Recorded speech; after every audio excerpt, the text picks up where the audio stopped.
and a very busy travel season. TSA reported that Monday was the busiest air travel day they have seen since February 2020, with more than 2.6 million passengers. And this coming weekend, we're expecting to see levels we haven't seen since before the pandemic. FAA is projecting more than 51,000 flights on Thursday alone.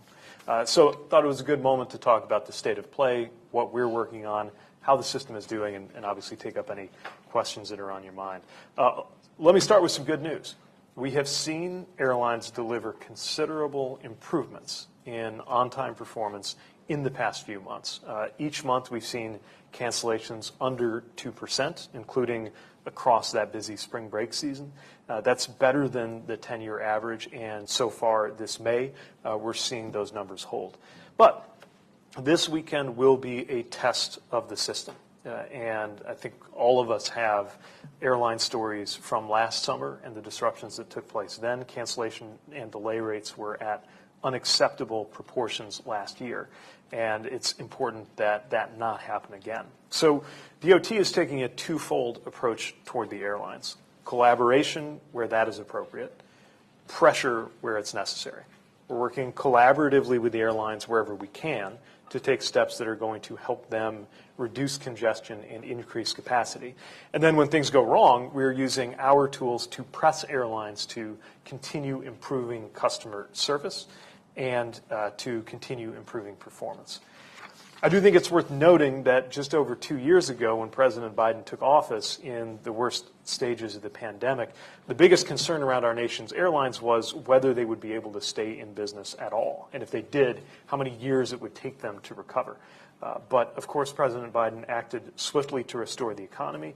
Demand came back faster than most forecasters thought was possible. And as we saw, some U.S. airlines struggled to meet that demand. When it comes to delays, weather remains the top cause of airlines delays. But I want to point out that the airline industry's own data from last year showed that issues that are under the control of airlines caused over a third of all cancellations. And that was more than any other year in the past decade. I'll also say air traffic control staffing issues were responsible for about another 5% of delay minutes, which is something I'll come back to in a minute. The goal is a smooth travel experience, and at DOT, we are always prepared to work with airlines when there are steps we can take that could help. In New York, that means allowing airlines to use larger planes with more seats at lower frequencies, which means they can move more passengers with less congestion. And it's showing signs of working. New York City airports will have about 2% more available seats than usual. In Florida, where, believe it or not, commercial space launches are now happening often enough that it can affect airline on-time performance, we are engaging the space sector to keep more of their launch windows and the accompanying closures clear of peak travel times. To the extent that air traffic control staffing can be a constraint in certain markets, we're working on that. FAA is in the process of hiring more air traffic controllers than ever to keep up with the growing demand. And we recently activated 169 new, more efficient flight routes that are going to save time and money compared to the older routes. So DOT is doing its part, and airlines need to do theirs as well. And when they don't, we're here to enforce passengers' rights and hold airlines accountable. In just over 2 years, we have delivered some of the most significant gains in airline passenger protections in decades. To date, we have helped air travelers get over $1 billion in refunds from canceled flights since this administration began. We have secured enforceable commitments from almost all major U.S. airlines to provide free rebooking, guaranteed meals, and hotel vouchers when they're responsible for cancellations and major delays. And we've proposed a series of new rules that would require airlines to be transparent about fees for things like extra bags or being seated next to your kids. And just a few weeks ago, we initiated a new rulemaking that would, for the first time in U.S. history, require airlines to compensate passengers in situations where the airline has caused a major delay or cancellation. Because too often when your flight does get canceled or delayed, you wind up paying the cost in terms of ground transportation, food, lodging, and of course in terms of your time. Anyone who's planning to travel this summer, I recommend checking out the services and commitments that different airlines have offered through our website, flightrights.gov. You can see which airlines already commit to compensation in cash, miles, or vouchers, which ones don't. And if you run into a problem, like an airline denying you a refund or failing to keep its promises, that website illustrates how to file a complaint with us. And just to give an illustration of how that process can work, a passenger named Hannah Imoru did this when her flight was canceled last year. She and her husband and their 2 young children were in Green Bay with family for the holidays and were driving to the airport to get home to Houston when they got a notification saying that there was a problem. They pulled over. They spent the next 40 minutes trying to speak with someone from the airline, and when Hannah finally got to her representative, they couldn't tell her why the flight was canceled. They refused to book her family on another airline, and they said the earliest flight they could manage to get her on was 4 days later. So like most passengers and working parents, Hannah and her husband were not in a position to wait that long. So they rented a car. They began the drive home. They spent $1,100 on the rental, gas, and hotels along the way. But she also saved her receipts. She filed a complaint with DOT, and eventually that led to the airline refunding the cost of her family's canceled flights and issuing travel certificates and reimbursing the family for many of their expenses.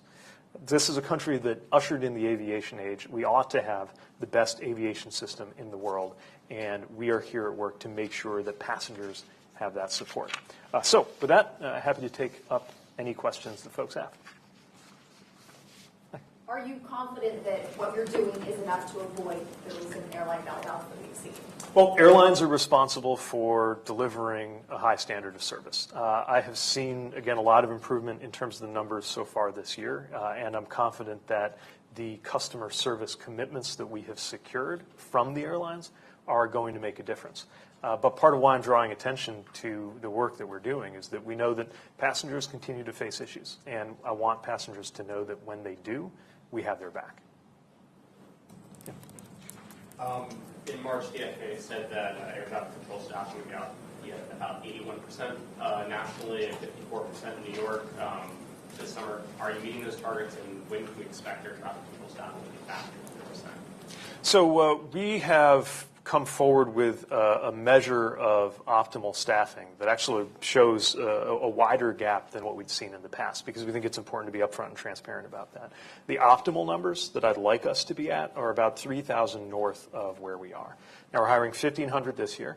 If the president's budget proposals are accepted, that's another 1,800 in the year to come. So it is going to be a journey, especially when you factor in attrition, to get to the levels that we want to see. And COVID blew a hole in our training pipeline, which we are still working to recover from, although we've made great progress. So I think it'll be a while before we're at the levels that we would like to see, especially in some of those more challenging areas like N90 and the New York market. The Jacksonville area has been a concern too, but we've made headway. It's headed in the right direction. We're really looking for the budget resources to keep it heading in the right direction, and it's one of the things that we're watching closely in terms of the budget negotiations happening right now. Thank you. Thank you, Secretary. Many U.S. airlines are reporting record revenue for recent quarters, but they're also partly or mostly being offset by rising costs. Aircraft fuel is the biggest cost increase for many airlines, but labor and other fees are contributing to expenses. Have you at the department received complaints from airlines that some of the federal steps are contributing to increased costs, like expectations for them to do so and so? Do you think that those are significant costs? If they say, "Oh, this will increase our cost," do you think it's enough that it would matter? I think this is the counter-argument you get anytime you try to introduce a higher standard or put forward regulation for how an industry treats its customers. I also think that these airlines can be perfectly profitable while treating passengers better.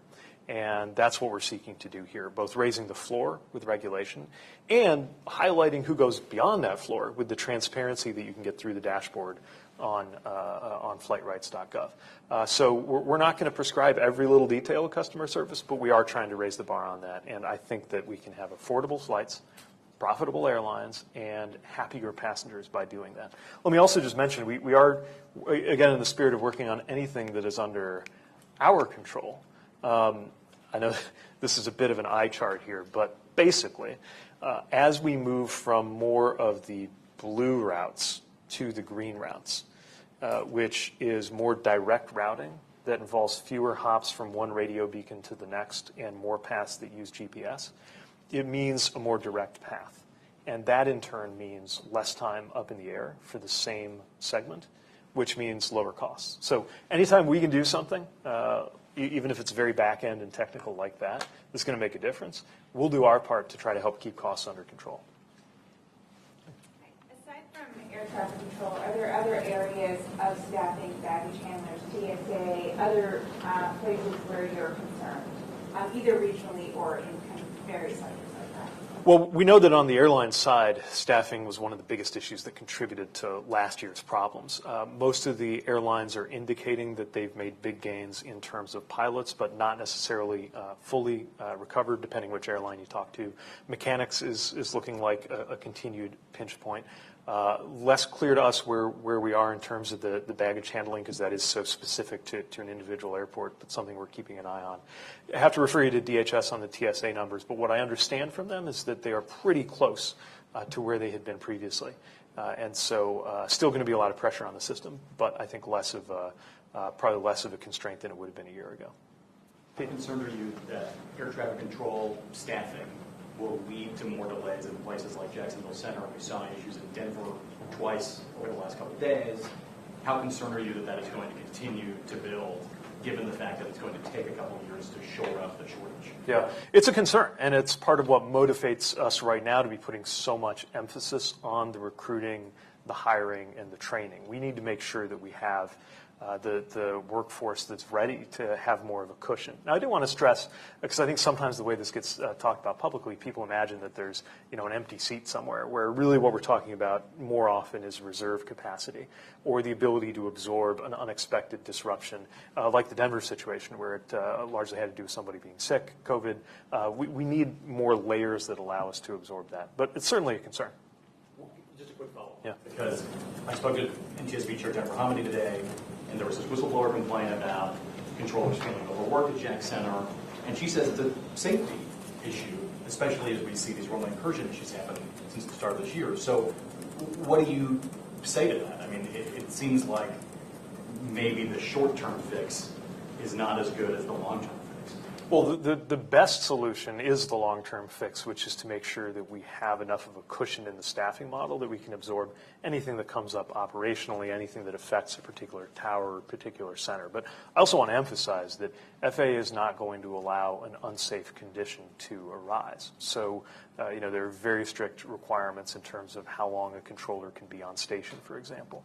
We are not talking about weakening any of those standards in order to accommodate any of the issues that are coming up. Safety has to be a bottom line, and that's where, at the end of the day, we don't want to see any operational impacts, delays, cancellations, or any of that, but would rather see that than any kind of safety problem arising. Is there any potential fallout for summer air travel if there's a default? I know it won't be good. It's difficult to even fathom some of the implications. I think, honestly, the biggest thing that I would be worried about is severe economic damage. So right now, a lot of the problems we have arisen because demand came back so quickly, because the economy came back so quickly, that passengers had the income and the inclination to get back to the skies years before most forecasters thought they would. A default puts us in the opposite scenario.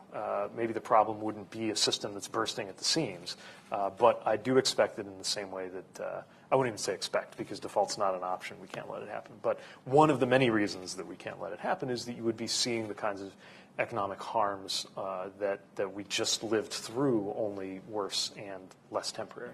Would there be an impact on FAA staffing, anything at DOT? So in the short term, the operations continue. I think in the long term, the macroeconomic effects could have any number of second-order consequences for our ability to do our work. Let's follow up. I just want to make sure I get to everybody once before we get to follow-ups. Oh, thanks. On the FAA issue, I think in March, the FAA said that staffing was a factor in 42,000 flight delays last summer, and you were going to reassign some airspace from Newark to Philadelphia to address the staffing issue. Is that still going to happen, that reassignment? And if you get those 3,000 controllers, do you think you have enough buffer to prevent the kind of sort of staffing-related issues we've seen on engines flights? So to the first piece, we're continuing to work on solutions for N90 to make sure that we do right by the workforce there and meet operational needs. And I think we'll get to a good place. In terms of the operational benefit, yet the more cushion we have, the less likely it is that a staffing issue will contribute to any cancellation or delay.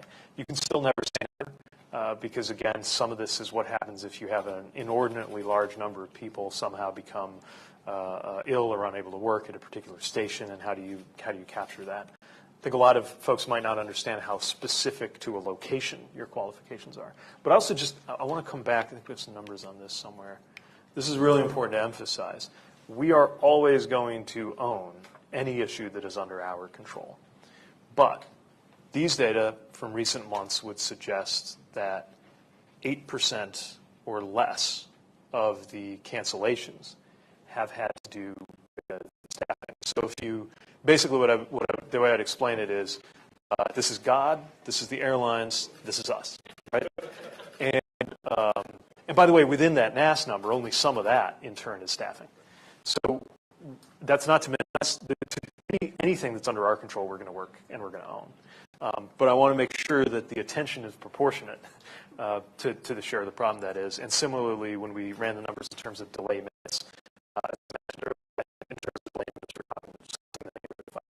But yes, those locations you mentioned are among the areas where we see that pinch. Just on some reference of NTSB, they're having a forum on runway incursions. You've spoken out about this. A few months into the issue since January, where do you think we are? Do you feel more confident, given where the numbers are going, that this is being addressed? I want to say this cautiously, we are seeing early and preliminary indications that the level of severe runway incursions is coming closer to the norm. But I think during that cluster of incursions that we saw early this year, we decided to look at this a new way, where in the same way that if there were to be an incident or a crash, we would act immediately to learn everything we can about how to make sure it can't happen again. We treat close calls in more the same way. I think that's helping. The emphasis so far, as I understand in the forum, is around getting back to basics, around situational awareness. This is also what's driving a lot of the investments that we're making. Obviously a longer-term solution, but sometimes the best technology is concrete, and that's why some of what you're seeing are the construction of these end-around taxiways that just mean one less potential conflict point where a plane lines up. And we just had about $100 million headed out to 12 facilities around the country that are going to help. I do have some numbers on this, I think, too. Let's see if I can find them. One asterisk on this is sometimes there is a lag in an incursion being categorized as Category A, Category B, so there might be some recent ones that are in the headlines that have not yet been evaluated by the FAA. But generally what you're seeing here is the trend in terms of the overall rate of runway incursions has been steady, but the ones that are most concerning, Category A, Category B, are up in 2023. And until we see that moving nearer to zero, we're going to continue to be concerned, and we're going to continue to apply extra effort to dealing with that. In terms of the pilot shortages, I know, again, that's an airline issue, but moving forward, what steps will the DOT take to work with airlines? A lot of them now expecting to see waves of retirements moving forward. I know you've said in the past you're not looking to weaken or change any training requirements, but what steps can DOT take to work with the airlines? Yeah, to me, it's not about lowering the bar. It's about helping more people get an opportunity to do the work and then clear that bar. And that is something that, to their credit, I've seen a lot of airlines step up on, too. I've visited a number of facilities that are training the next generation of pilots, training the next generation of mechanics. And we're excited to see that work, and we're helping where we can. There's some work that FAA can do to encourage people to go into these career fields. There's also a bit of a gap that I think opens up a bigger policy question, which is there is actually more support in terms of subsidies, loans, scholarships for somebody training to be a lawyer or a dentist than there is for somebody training to be a pilot. And while there's a great income on the back end, if you get into that career, there is a costly path into that. And I think we need to continue working on that. I'll also add, obviously, it's always difficult in the thick of labor negotiations to get through to the other side. But part of what you would see from a good outcome in the many negotiating processes now underway is a healthier career field and a stronger pipeline for the future. So I'm confident that the airlines can meet their staffing needs, but it's not going to be overnight. We're here to help where we can. Yeah. Just follow up. You said that 8% of the cancellations and delays were due to NAS. Is that federal staffing? At federal staffing levels, he said 33% with the airlines and 8% is that's federal staffing. Yeah, let me actually, this is actually interestingly not our data. This is the airline industry lobby group's data.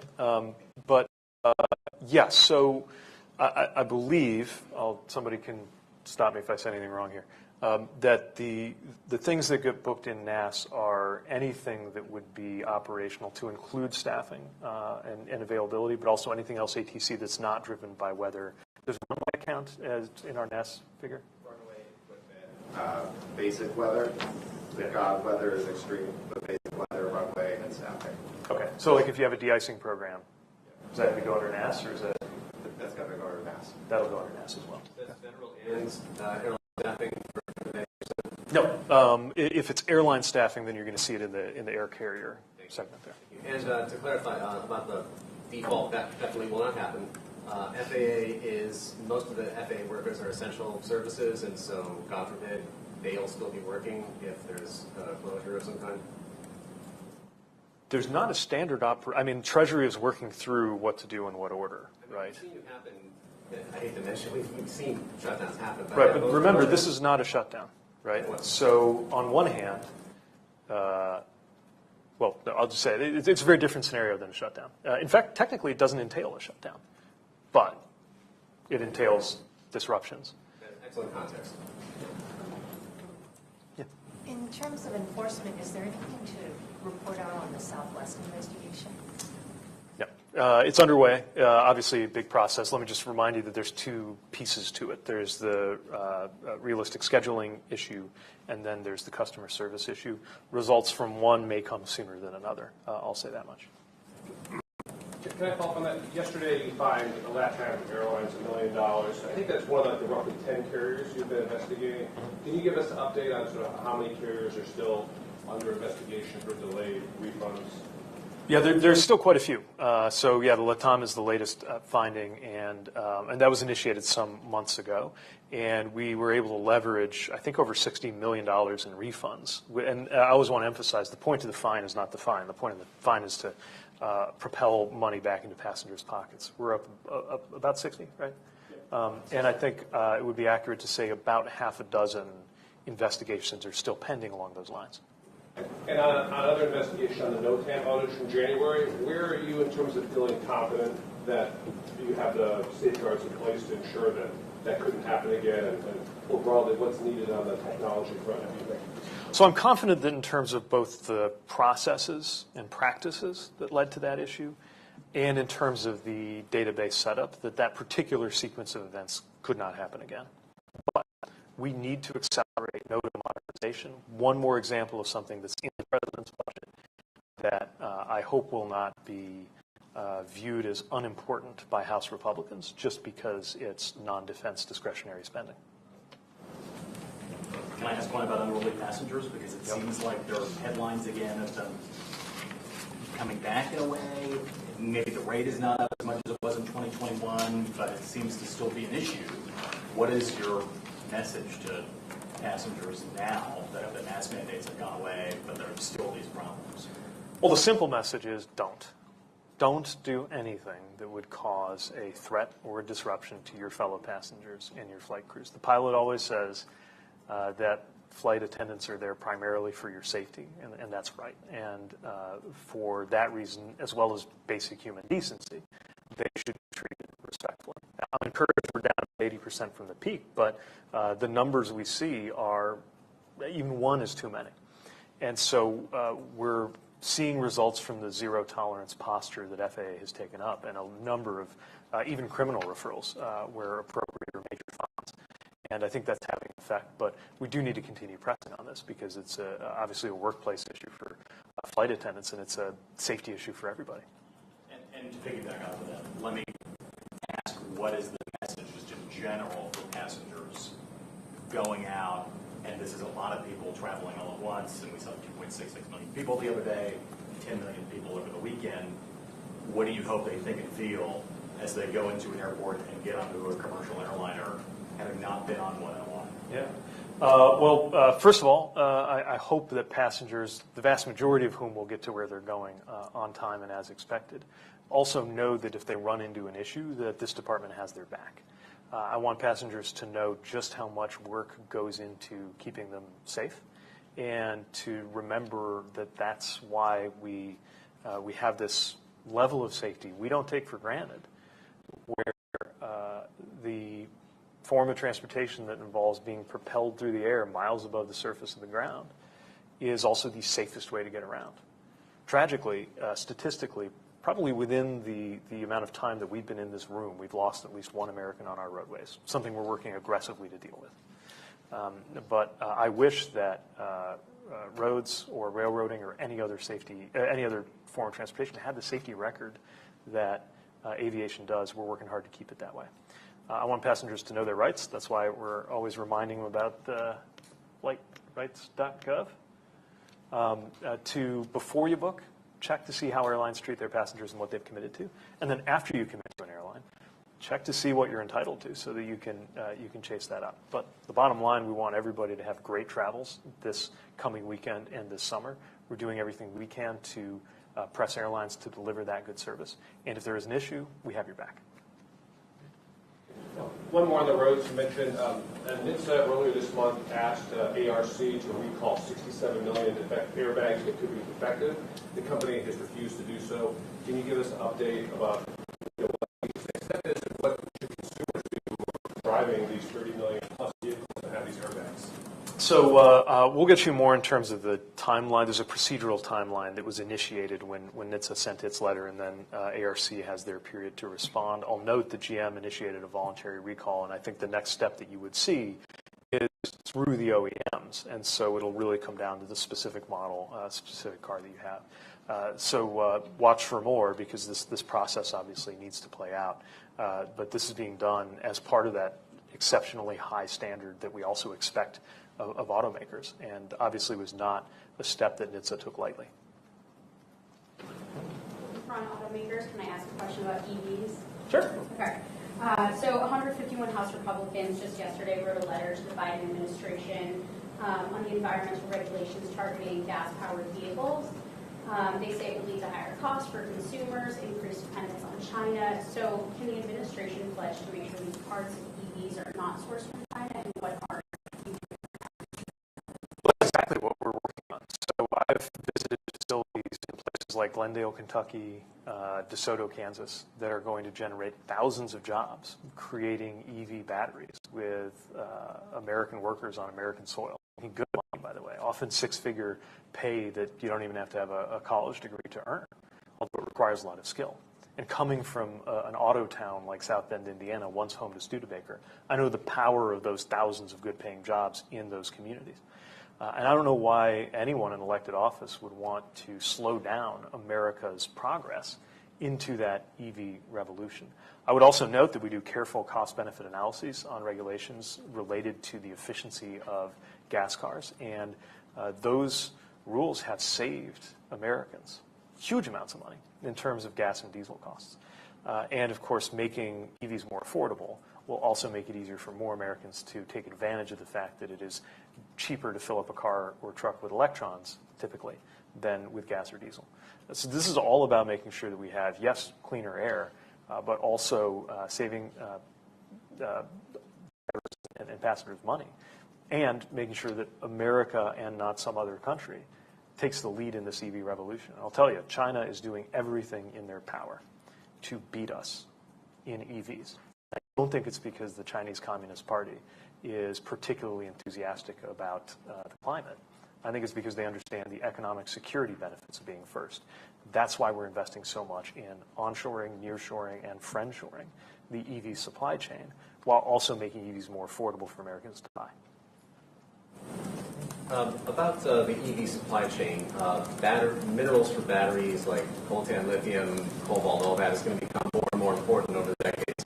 Not exactly your, you're not exactly responsible for that. Do you foresee there will be more federal rules for ethical sourcing to make sure all these minerals are going to come from an ethical supply chain as it gets more and more important? Well, our preference is for the supply chain not only to be ethical, but to be domestic. Where that's not possible, then this obviously becomes important too. And what you're seeing in terms of the work that is, not so much in our department, but certainly Secretary Granholm of the Department of Energy leading a remarkable body of work to drive more investment here in the U.S. And I would mention that it's not just in sourcing the raw materials, but also refining them, that we often have gaps. Where there are countries that act contrary to our interests or our values, notably China, that have a bigger share of that. But it doesn't have to be said, and that's part of why these investments are making a big difference. So, of course, it's something we pay a lot of attention to, because we don't want our electric future to be as fraught when it comes to how it's fueled as our petroleum past has been, and what that has meant in terms of, for example, our exposure to the politics of the Middle East. All right, we have time just for one more question.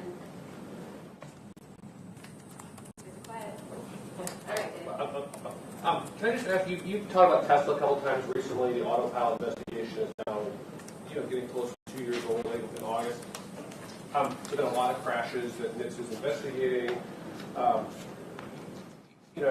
know you've raised concerns about the naming of autopilot, but what about just, do you think the agency needs taking action? And are people misusing the technology? And are there enough safeguards to ensure that autopilot cannot be misused by people on the road? Well, this is exactly why we have, first of all, the standing general order to get more data, and these pending activities that are going on. There is a real concern that's not limited to the technology itself, but the interaction between the technology and the driver. I cannot emphasize enough for every driver out there that an advanced driver assistance system is not an advanced driver replacement system. There is nothing you can buy today that doesn't require you to be paying attention. Let me also say, though, and I'll say this for the technologies that are being developed, is that the question is not, are they absolutely free of problems or 1,000% foolproof? The question is, how can we be assured that they will lead to a better set of safety outcomes than we have today? And given the very, very troubling safety record that human drivers have, this technology has a lot of promise. We just have to make sure it unfolds in a responsible fashion, and that it's always making us more, not less safe. All right. Thanks. Appreciate it.